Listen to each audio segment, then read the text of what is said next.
Hello नमस्कार विद्यार्थी मित्रों, आपनी आ सहियारी यूट्यूब चैनल पर आप सर्वનું हार्दिक स्वागत છે। મિત્રો, આજના વિડીયોની અંદર આપણે વાત કરવાના છે પ્રથમ સત્રાંત પરીક્ષા 2025-26 ધોરણ 6 વિષય છે સામાજિક વિજ્ઞાન। તો સામાજિક વિજ્ઞાન વિષયના પેપરનું સંપૂર્ણ સોલ્યુશન આજે આપણે આ વિડીયોની અંદર જોવાના છે। તો આ વિડીયોને અંત સુધી જોવાનું ભૂલતા નહીં। ચેનલ ઉપર પ્રથમ વખત આવેલા હો તો ચેનલને સબસ્ક્રાઈબ કરી દેજો અને આ વિડીયોની લિંકને તમારા અન્ય મિત્રો સુધી શેર કરી દેજો। તો વાત કરીશું વિભાગ એ કે યોગ્ય વિકલ્પ પસંદ કરી ઉત્તર લખો। પહેલો પ્રશ્ન છે કે ગુજરાતના કચ્છમાં કેટલા વર્ષ જૂનું શહેર મળી આવ્યું છે? તો જવાબ આવશે 4000 વર્ષ જૂનું। બીજો પ્રશ્ન કે ભીમબેટકા કયા રાજ્યમાં આવેલું છે? તો જવાબ આવશે મધ્યપ્રદેશ રાજ્યમાં આવેલું છે। ત્રીજું છે કે સિંધુ ખીણના લોકો અગ્નિ પૂજા કરતા હશે તેના પુરાવા ક્યાંથી મળ્યા છે? તો એ આવશે લોથલ અને કાલીબંગનમાંથી એ પુરાવા મળેલા છે। ચોથો પ્રશ્ન છે કે કબીલાઈ શાસન વ્યવસ્થામાં સમુદાયને બીજા કયા નામે ઓળખવામાં આવતો હતો? તો એ આવશે વિષ। પાંચમું છે કે નીચેનામાંથી કયા ગ્રહને એક પણ ઉપગ્રહ નથી? તો એ આવશે શુક્ર। છઠ્ઠું છે કે વાતાવરણમાં કયો વાયુ ખૂબ ઓછો હોય છે? તો જવાબ રહેશે ઓઝોન। સાતમો પ્રશ્ન કે કયા લોકોનું જીવન ધોરણ ઊંચું જોવા મળે છે? તો જવાબ આવશે એ અને સી એટલે કે આર્થિક સદ્ધર ધરાવતા લોકો અને શિક્ષિત લોકો। આઠમું છે કે કઈ શાસન વ્યવસ્થામાં એક જ વ્યક્તિ શાસન કરે છે? તો જવાબ આવશે રાજાશાહી શાસન વ્યવસ્થા। ત્યારબાદ આપેલા વિધાન ખરા છે કે ખોટા એ જણાવવાનું છે। નવમું વિધાન છે કે ઇતિહાસકારો ભવિષ્યને આપણી સમક્ષ જીવંત કરે છે, તો આ વિધાન ખોટું છે। 10મું વિધાન કે ભીમબેટકાની ગુફાઓમાં પ્રાકૃતિક રંગથી ચિત્રો દોરેલા છે, તો એ વિધાન સાચું છે। 11મું છે કે ગણરાજ્યોમાં ખેડૂતો ખેતીનો ચોથો ભાગ રાજકોષમાં આપતા હતા, તો વિધાન ખોટું છે। 12મું છે કે સૂર્ય પૃથ્વી કરતાં લગભગ 13 લાખ ગણો મોટો છે, તો વિધાન સાચું છે। 13મું છે કે ભારત દેશના બંધારણમાં સમાનતાના અધિકારને સ્થાન આપવામાં આવ્યું નથી, તો આ વિધાન ખોટું છે। ત્યારબાદ યોગ્ય વિકલ્પ પસંદ કરી ખાલી જગ્યા પૂરવાની છે કે ઇનામ ગામ નામનું સ્થળ ભારતના ખાલી જગ્યા રાજ્યમાંથી મળી આવ્યું છે? તો જવાબ આવશે મહારાષ્ટ્ર। 15મો પ્રશ્ન કે વજ્જી સંઘ રાજ્યનું મુખ્ય સ્થાન ખાલી જગ્યા હતું? તો જવાબ રહેશે વૈશાલી। સોનાની ખરીદી માટે ખાલી જગ્યા નક્ષત્ર શુભ ગણાય છે? તો જવાબ રહેશે પુષ્ય નક્ષત્ર શુભ ગણાય છે। ત્યારબાદ પ્રશ્ન 17 છે કે ખાલી જગ્યાના માધ્યમથી અવાજ સાંભળી શકાય છે? તો જવાબ આવશે ભાઈ વાતાવરણના માધ્યમથી। ત્યારબાદ ગામ કે શહેરનો વહીવટ ખાલી જગ્યા સરકાર દ્વારા થાય છે? તો જવાબ રહેશે સ્થાનિક સરકાર દ્વારા થાય છે। ત્યારબાદ નીચેના જોડકા યોગ્ય રીતે જોડવાના છે, તો લોથલ, તો લોથલની અંદર આવશે અમદાવાદ। લાખાબાવળ, તો એ આવશે જામનગર। રંગપુર, એ આવશે સુરેન્દ્રનગર અને રોજડી, તો કે ભાઈ રાજકોટ આવશે। ત્યારબાદ નીચેના પ્રશ્નોના એક શબ્દમાં ઉત્તર લખવાના છે। 23મો પ્રશ્ન છે કે ભારતમાં સૌથી જૂના સિક્કા કયા છે? તો એ સિક્કાને આપણે પંચમાર્ક તરીકે ઓળખીશું। 24મું છે કે રંગપુર કયા જિલ્લામાં આવેલું છે? તો રંગપુર એ સુરેન્દ્રનગર જિલ્લાની અંદર આવેલું છે। ત્યારબાદ વિદ્યાર્થી મિત્રો જે વિભાગ બી છે કે પ્રશ્ન ક્રમાંક 25 થી 42ના 1-2 વાક્યની અંદર ઉત્તર આપવાના છે। આ દરેક પ્રશ્નોના ઉત્તર આપણે જોવાના છે આ જ વિડીયોની અંદર। ત્યારબાદ વિભાગ સીની અંદર પણ તમે જોઈ શકો છો કે ભાઈ તામ્રપત્રો ગુજરાતમાં ક્યાં ક્યાં સચવાયેલા છે, તો આ દરેક પ્રશ્નોનું સોલ્યુશન આપણે આ જ વિડીયોની અંદર જોવાના છે। તો અહીંયા જે 25મો પ્રશ્ન છે કે એડીનો અર્થ શું છે? તો એડીનો અર્થ એન્નો ડોમિની થાય છે, જેનો ગુજરાતીમાં અર્થ ઈસુ ખ્રિસ્તના જન્મ પછીના વર્ષો એમ થાય છે અને એ સમયગાળો સૂચવે છે। 26મો પ્રશ્ન છે કે ઇતિહાસ જાણવાના સ્ત્રોત કયા કયા છે? તો ઇતિહાસ જાણવાના સ્ત્રોતોમાં તાડપત્રો, ભોજપત્રો, અભિલેખો, તામ્રપત્રો, સિક્કા, પુસ્તકો જેમ કે ધાર્મિક ગ્રંથો, પ્રવાસીઓની નોંધ, વ્યાકરણ ગ્રંથો અને ખોદકામમાંથી મળેલા અવશેષો વગેરે મુખ્ય છે. ત્યારબાદ સંકલ્પના સમજાવવાની છે પંચમાર્ક સિક્કાની. તો પંચમાર્ક સિક્કા એ ભારતના સૌથી જૂના સિક્કા છે, જે ધાતુના ટુકડા પર છાપ ઉપસાવવા માટે તેને પંચ કરીને બનાવવામાં આવતા હતા. 28મો પ્રશ્ન છે કે આદિમાનવ ખોરાક તરીકે શું મેળવતા હતા? તો આદિમાનવ ખોરાક તરીકે જંગલી પ્રાણીઓનો શિકાર કરીને માંસ તેમજ ફળો, કંદમૂળ અને જંગલમાંથી મળતી વસ્તુઓ એકઠી કરીને મેળવતા હતા.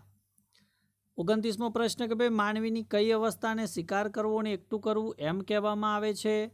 તો માનવીની આદિમાનવની ભટકતી અવસ્થાને શિકાર કરવો અને એકઠું કરવું એમ કહેવામાં આવે છે. 30મો પ્રશ્ન કે હડપ્પીય સભ્યતાની લિપિ અને ભાષાની માહિતી શાના પરથી મળે છે? તો હડપ્પીય સભ્યતાની લિપિ અને ભાષાની માહિતી તેમની મુદ્રાઓ, તામ્રપત્રો અને અન્ય અવશેષો પરથી મળે છે. જો કે આ લિપિ હજુ સુધી સંપૂર્ણપણે ઉકેલી શકાય નથી. ત્યારબાદ 31મો પ્રશ્ન કે હડપ્પા વિશે આપણે સંકલ્પના સમજાવવાની છે. તો હડપ્પા એ સિંધુ ખીણની સભ્યતાનું સૌપ્રથમ શોધાયેલું સ્થળ છે, જે આ સભ્યતાનું મુખ્ય કેન્દ્ર પણ હતું અને તેના નામ પરથી જ આ સભ્યતાને હડપ્પીય સભ્યતા તરીકે ઓળખવામાં આવે છે. ત્યારબાદ જનપદની સંકલ્પના સમજાવવાની કે જનપદ એટલે કે માનવ સમુદાયના વસવાટનું સ્થાન અથવા ક્ષેત્ર. પ્રાચીન ભારતમાં આ એક નાનો પ્રાદેશિક એકમ હતો, જે પછીથી મહાજનપદ જેવા મોટા રાજ્યમાં વિકસિત પામે છે. 33મો પ્રશ્ન છે કે રાજાશાહીના કયા 4 શક્તિશાળી રાજ્યતંત્રો વચ્ચે સ્પર્ધા થઈ? તો રાજાશાહીના આ 4 શક્તિશાળી રાજ્યતંત્રો મગધ, કૌશલ, વત્સ અને અવંતી વચ્ચે સ્પર્ધા થઈ હતી. 34મો પ્રશ્ન છે કે 180 અંશ રેખાંશ વૃત્ત કયા નામે ઓળખાય છે? તો 180 અંશ રેખાંશ વૃત્ત આંતરરાષ્ટ્રીય દિનાંતર રેખાના નામે ઓળખવામાં આવે છે. ધ્રુવનો તારો કઈ દિશામાં જોવા મળે છે? તો ધ્રુવનો તારો ઉત્તર દિશામાં જોવા મળે છે. 36મો પ્રશ્ન છે કે મૃદાવરણ એટલે શું? તો મૃદાવરણ એટલે પૃથ્વીનો ઉપરનો ઘન પોપડો અથવા સપાટીનો ભાગ, જે ખડકો અને માટીનો બનેલો છે અને જેના પર આપણે વસવાટ કરીએ છીએ. 37મો પ્રશ્ન છે કે જીવસૃષ્ટિમાં કોનો સમાવેશ થાય છે? તો જીવસૃષ્ટિમાં પૃથ્વી પરના તમામ સજીવો એટલે કે મનુષ્યો, વનસ્પતિઓ અને પ્રાણીઓનો સમાવેશ થાય છે. 38મો પ્રશ્ન છે કે વસુધૈવ કુટુંબકમ એટલે શું? તો વસુધૈવ કુટુંબકમ એટલે સમગ્ર પૃથ્વી એક પરિવાર છે, જે ભારતીય સંસ્કૃતિનો મુખ્ય આદર્શ છે. 39મો પ્રશ્ન કે ભાઈ સમાનતાના અધિકારથી શો લાભ થયો છે?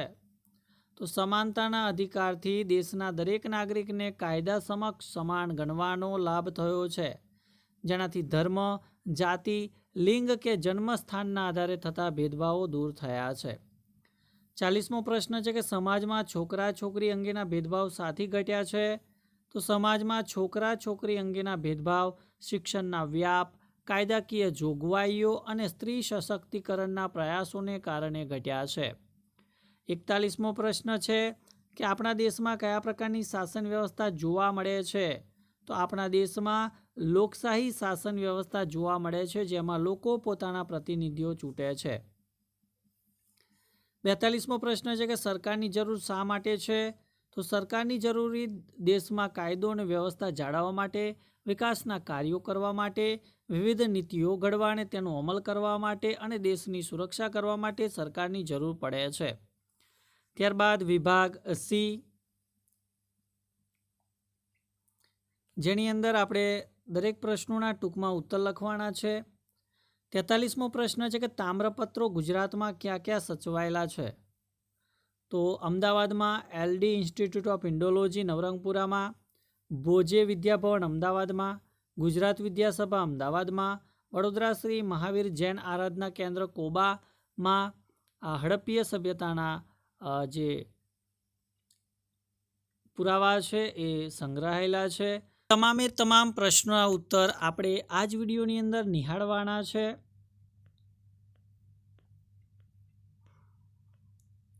ચુમ્માલીસમો પ્રશ્ન છે કે સ્થાયી જીવન માટેની જરૂરિયાત શા માટે ઊભી થઈ?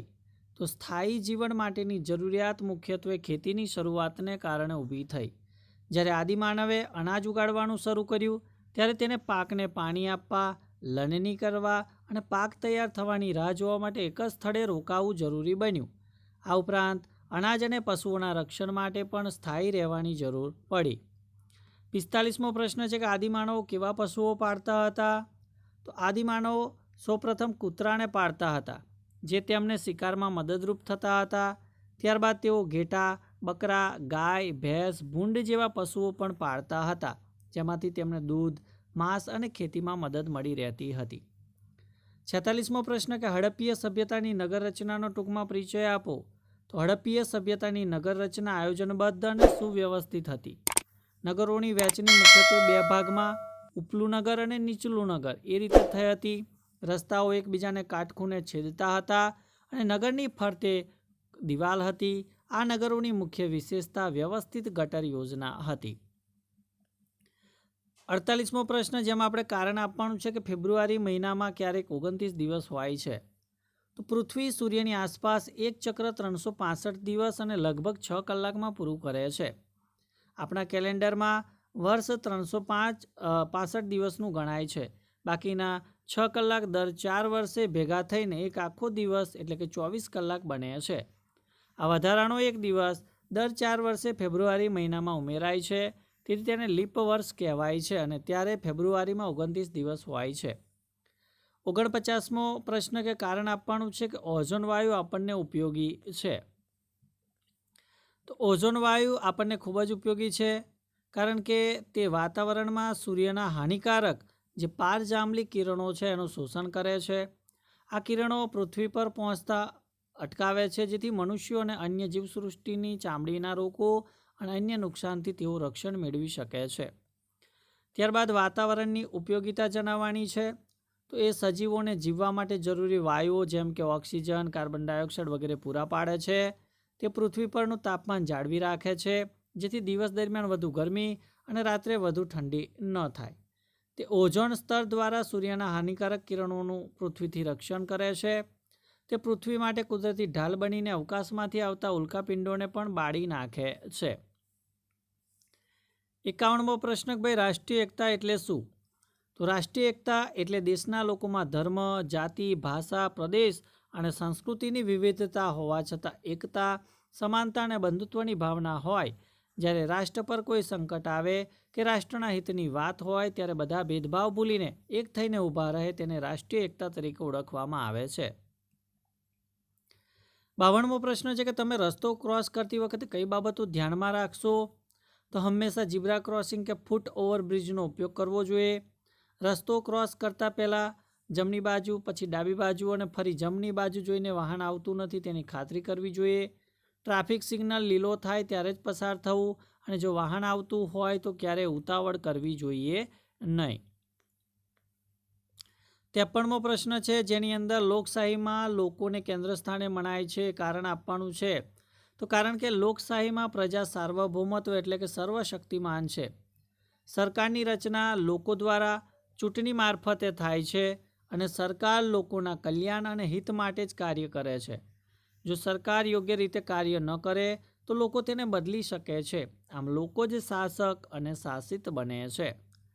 ત્યારબાદ લોકશાહી દેશમાં સરકારનું શું મહત્ત્વ છે? તો ભાઈ લોકશાહી દેશમાં સરકારનું મહત્ત્વ ખૂબ જ છે. તે કાયદાનું શાસન સ્થાપિત કરીને કાયદો અને વ્યવસ્થા જાળવે છે. તે સામાજિક ન્યાય અને સમાનતા માટે કાર્ય કરે છે. તે દેશના વિકાસના કાર્યોનું સંચાલન કરે છે. તે રાષ્ટ્રીય સુરક્ષા અને વિદેશ નીતિ દ્વારા દેશનું રક્ષણ કરે છે.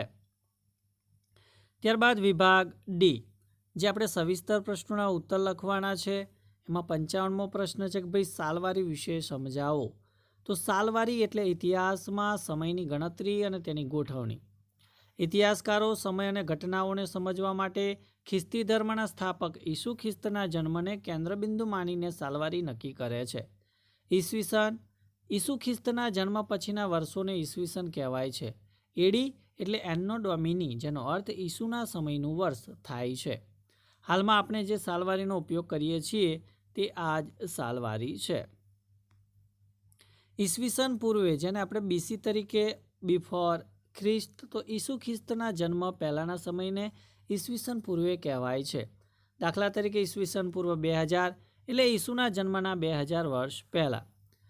ખ્રિસ્ત પૂર્વેની ઘટનાઓ, તો ઈસુના જન્મ પહેલાંની ઘટનાઓનો સમય ઉતરતા ક્રમમાં ગણાય. દાખલા તરીકે ઈસવીસન પૂર્વે 2000 પછી ઈસવીસન પૂર્વે 1500 આવે, જ્યારે ઈસુના જન્મ પછીની ઘટનાઓનો સમય ચડતા ક્રમમાં ગણાય છે. આ વ્યવસ્થા ઇતિહાસના અભ્યાસને સહેલો અને વ્યવસ્થિત બનાવે છે. ત્યારબાદ 56મો પ્રશ્ન છે કે ભાઈ ભારતમાં આદિમાનવોના વસવાટના પુરાવો વિશે જણાવવાનું છે. તો ભારતમાં આદિમાનવોના વસવાટના પુરાવો નીચેના સ્થળોમાંથી મળી આવે છે, જેમ કે ભીમબેટકા, જે મધ્યપ્રદેશમાં આવેલું છે. તો આદિમાનવના વસવાટ માટેનું ઉત્તમ સ્થળ છે. અહીંથી 500થી વધુ ગુફાઓ મળી આવી, જેમાં તેમના દોરેલા પક્ષીઓ, હરણો, લાકડીઓ અને માનવ આકૃતિઓના ચિત્રો સ્પષ્ટ દેખાય. આ ગુફાઓ પ્રાકૃતિક આશ્રય સ્થાન પણ પૂરું પાડે છે. ગુફાઓ અને આશ્રય સ્થાનો. તો આદિમાનવો જ્યાં વરસાદ, જંગલી પ્રાણીઓ અને તડકાથી બચવા માટે આશ્રય લેતા હતા, તેવી ઘણી ગુફાઓ મળી આવે છે.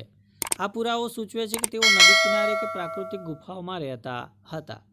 જ્યારે એમના ઓજારોની વાત કરીએ, તો આદિમાનવોના જીવનની મુખ્ય ઓળખ તેમના પથ્થરના ઓજારો છે, જે શિકાર કરવા, માંસ કાપવા અને વૃક્ષો કાપવા માટે ઉપયોગમાં લેવાતા હતા. આ ઓજારો મહારાષ્ટ્ર, કર્ણાટક અને દક્ષિણ ભારતના ઘણા વિસ્તારોમાંથી મળ્યા છે. આ પુરાવો ભારતમાં આદિમાનવના ભટકતા જીવન અને તેમની પ્રવૃત્તિઓ વિશે પણ માહિતી આપે છે. 57મો પ્રશ્ન છે કે ઋગ્વેદમાં વર્ણવેલા આર્યોના સમાજ જીવન વિશે જણાવો. તો સમાજનો મૂળ એકમ કહેવાય છે કે આર્ય સમાજનો મૂળભૂત એકમ પરિવાર હતો, જે પિતૃપ્રધાન હતો. સંયુક્ત કુટુંબ વ્યવસ્થા પ્રચલિત હતી. સમાજ વ્યવસ્થામાં વર્ણ આધારિત વ્યવસ્થા હતી, જેમાં મુખ્યત્વે કામના આધારે વર્ગો નક્કી થતા હતા. જો કે આ સમયમાં વર્ણ વ્યવસ્થા જન્મ આધારિત નથી, પરંતુ પછીના વૈદિક યુગમાં તે જટિલ બની. સ્ત્રીઓનું સમાજમાં સન્માનજનક સ્થાન હતું. તેમને શિક્ષણ મેળવવાનો અને યજ્ઞમાં ભાગ લેવાનો અધિકાર હતો. અપાલા, લોપામુદ્રા અને ઘોષા જેવી વિદુષી સ્ત્રીઓનો ઉલ્લેખ પણ થાય છે. આર્યોનો ખોરાક દૂધ, દહીં, ઘી, અનાજ અને ફળો મુખ્ય હતા. પ્રસંગોપાત માંસનો પણ ઉપયોગ થતો હતો. વસ્ત્રોમાં તેઓ શરીરના ઉપરના ભાગ માટે વાસ અને નીચેના ભાગ માટે અધિવાસ જેવા વસ્ત્રો પણ પહેરતા હતા. ત્યારબાદ આંતરરાષ્ટ્રીય દિનાંતર રેખા વિશે આપણે ટૂંક નોંધ લખવાની છે. તો આંતરરાષ્ટ્રીય દિનાંતર રેખા એક એવી કાલ્પનિક રેખા છે જે 180 રેખાંશ વૃત્ત પર આવેલી છે અને પૃથ્વી પરની તારીખ અને વારનો ફેરફાર નક્કી કરે છે. આ રેખા પેસિફિક મહાસાગર પરથી પસાર થાય છે. તે સીધી નથી, પરંતુ કેટલાક ટાપુ સમૂહોને આવરી લેવા માટે વાંકી ચૂકી દોરવામાં આવી છે. તેને વાંકી ચૂકી રાખવાનો ઉદ્દેશ એ છે કે એક જ દેશ અથવા એક જ ટાપુ સમૂહમાં બે અલગ અલગ તારીખો ન હોય.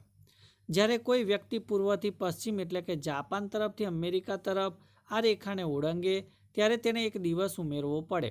જ્યારે પશ્ચિમથી પૂર્વ એટલે કે અમેરિકા તરફથી જાપાન તરફ આ રેખા ઓળંગે, ત્યારે તેને એક દિવસ બાદ કરવો પડે. આ રેખા વિશ્વના સમય અને તારીખનું સંકલન જાળવી રાખે છે. ત્યારબાદ વાતાવરણ વિશે ટૂંક નોંધ લખવાની છે. વાતાવરણ એટલે પૃથ્વીની ચારે બાજુ વીંટળાઈને આવેલા હવાના આવરણને વાતાવરણ કહે છે. તે પૃથ્વીની સપાટીથી આશરે 1600 કિમીની ઊંચાઈ સુધી વિસ્તરેલું છે. વાતાવરણ વાયુઓ, પાણીની વરાળ અને રજકણોનું બનેલું છે. મુખ્ય વાયુઓમાં નાઇટ્રોજન આશરે 78%, ઓક્સિજન આશરે 21% છે. આ ઉપરાંત ઓઝોન, કાર્બન ડાયોક્સાઇડ અને અન્ય નિષ્ક્રિય વાયુઓ પણ જોવા મળે છે. તે સજીવ સૃષ્ટિ માટે ઓક્સિજન પૂરો પાડે છે. તે ઓઝોન વાયુ દ્વારા સૂર્યના હાનિકારક પારજાંબલી કિરણોનું પૃથ્વીનું રક્ષણ કરે છે. તે દિવસ અને રાતના તાપમાનને સંતુલિત રાખે છે, જેનાથી પૃથ્વી રહેવા માટે યોગ્ય બને છે. તે ધ્વનિના તરંગોનું વહન કરે છે, જેનાથી અવાજ સાંભળી શકાય છે. ત્યારબાદનો પ્રશ્ન છે કે ભાઈ વિવિધતા અને સમાનતાના પ્રયાસો જણાવો. તો ભારત એક વિવિધતા સભર દેશ છે, જ્યાં ધર્મ, ભાષા, સંસ્કૃતિ અને જાતિના આધારે વિવિધતા છે. આ વિવિધતા જળવાઈ રહે અને બધાને સમાનતા મળે તે માટેના મુખ્ય પ્રયાસો આ મુજબ છે કે ભારતના બંધારણે દરેક નાગરિકને સમાનતાનો અધિકાર આપ્યો છે. ધર્મ, જાતિ, લિંગ કે જન્મસ્થાનના આધારે થતા ભેદભાવોને ગેરબંધારણીય જાહેર કરવામાં આવ્યા છે. શિક્ષણ સમાનતા લાવવા માટેનું સૌથી મોટું સાધન છે. મફત અને ફરજિયાત શિક્ષણ દ્વારા દરેક વર્ગના બાળકોને સમાન તક મળે છે, જેથી તેમના વિચારોમાં પણ સમાનતા આવે છે. સરકારે પછાત અને નબળા વર્ગો માટે આરક્ષણની નીતિઓ અપનાવી છે, જેથી તેમને શિક્ષણ અને નોકરીઓમાં સમાન તક મળી રહે. આ ઉપરાંત વિવિધ યોજનાઓ દ્વારા ગરીબી અને અસમાનતા દૂર કરવાના પણ પ્રયાસો કર્યા છે. ન્યાયતંત્ર ભેદભાવના કિસ્સાઓમાં કાયદાનું સમાન અર્થઘટન કરીને દરેક નાગરિકને સમાન ન્યાય મળે તેની ખાતરી આપે છે. ત્યારબાદ સાયકલિંગ કરતી વખતે કઈ કઈ બાબતો આપણે ધ્યાન રાખવાની છે? તો પહેલાં તો સાયકલિંગ કરતી વખતે સલામતી અને ટ્રાફિકના નિયમોનું આપણે પાલન કરવું જરૂરી છે. બીજું, હેલ્મેટ અવશ્ય પહેરવું, જેથી અકસ્માત થાય તો માથાને રક્ષણ મળે. રાત્રિ સાયકલિંગ કરતી વખતે લાઇટ્સ અને રિફ્લેક્ટરનો આપણે ઉપયોગ કરવાનો છે. હંમેશા રસ્તાની ડાબી બાજુએ ચાલવાનું છે. રસ્તાના નિયમો અને ટ્રાફિક સંકેતોનું પાલન કરવાનું છે. વળાંક લેતી વખતે હાથ વડે સંકેત આપવાનો છે. રસ્તા પર અન્ય વાહનો, રાહદારીઓ અને ખાડાઓ પ્રત્યે આપણે સજાગ રહેવાનું છે. ઇયરફોનનો ઉપયોગ ન કરવો જોઈએ, જેથી આજુબાજુના અવાજો સાંભળી શકાય. સાયકલના ટાયરમાં હવા, બ્રેક અને ઘંટડી બરાબર કામ કરે છે કે નહીં તે પણ આપણે તપાસી લેવાનું રહેશે. તો મિત્રો, આજે આપણે આ વિડીયોની અંદર ધોરણ 6 વિષય સામાજિક વિજ્ઞાન વિષયના સંપૂર્ણ પેપરનું સોલ્યુશન આપણે નિહાળ્યું. તો ચોક્કસથી આ વિડીયો તમને ગમ્યો જ હશે. તો વિડીયોને લાઇક કરી દેજો, શેર કરી દેજો અને જો ચેનલ ઉપર જો પ્રથમ વખત આવેલા હો તો ચેનલને પણ સબસ્ક્રાઈબ કરી દેજો. Thank you. આભાર.